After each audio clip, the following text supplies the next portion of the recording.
Atheism. Definition of atheism: the claim to know there is no God. Atheism is vastly impoverished.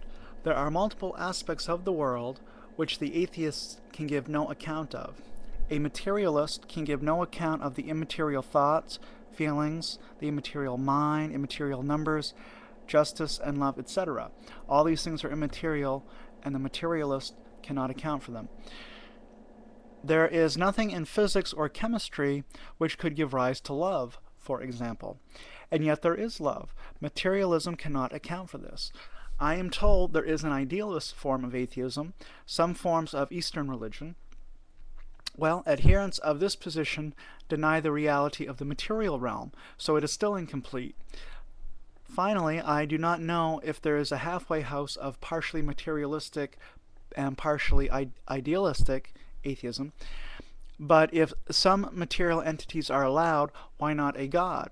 Surely it is at least possible there is a God to these people, and so they cannot know there is no God. -1 for this question. This view, atheism, is inconsistent for the same reason it is incomplete. There is no way for physics and chemistry to produce love or consciousness, yet intellectually honest atheists have to admit the reality of love and consciousness. So this is an internal contradiction, warranting a -1 for the question. Third question: materialism leads ultimately and inescapably to nihilism, and nihilism, in a word, sucks. There was a reason Nietzsche was a madman. Even if one believes in their heart of hearts that life is utterly meaningless and without value, they shall try to make their own subjective meaning. They may value becoming a prominent and witty nihilist, for example. So I am afraid atheism is 3-0, -1 for this question, -1. And then the fourth question: it is sometimes said that proving the existence of God with total certainty is a manifestly vain and failed enterprise. My heart goes out to people who try to prove there is no God with total certainty. This sentiment was from the book Classical Apologetics by R.C. Sproul and others. What would such a proof look like, a disproof of God's existence?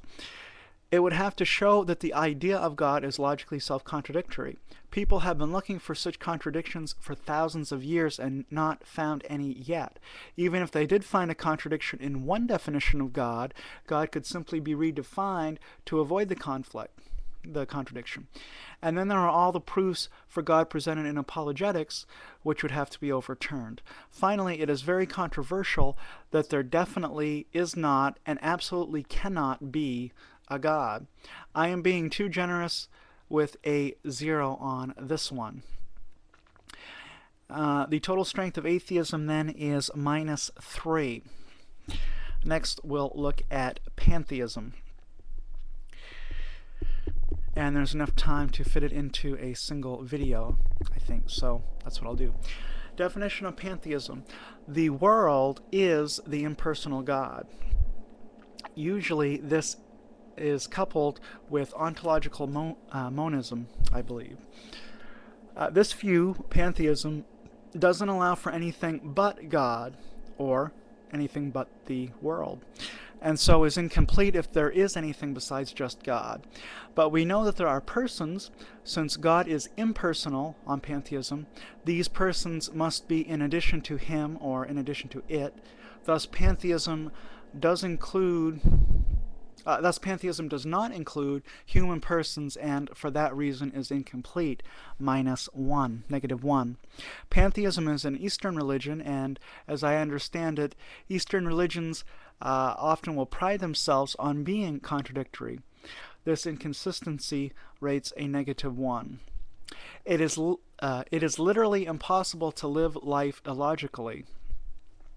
This is not to say that people are always rational, just that a person cannot consistently live with total incomprehensible nonsense and not immediately die. Even pantheists and those who hold to the relativity of truth use the law of non-contradiction sometimes. They have to. It would not be a law otherwise. On this question, -1. And the final question, we already saw that pantheism is not in line with personal beings, and there are such beings. Nevertheless, I simply can't bear for a religious view. Let me start over.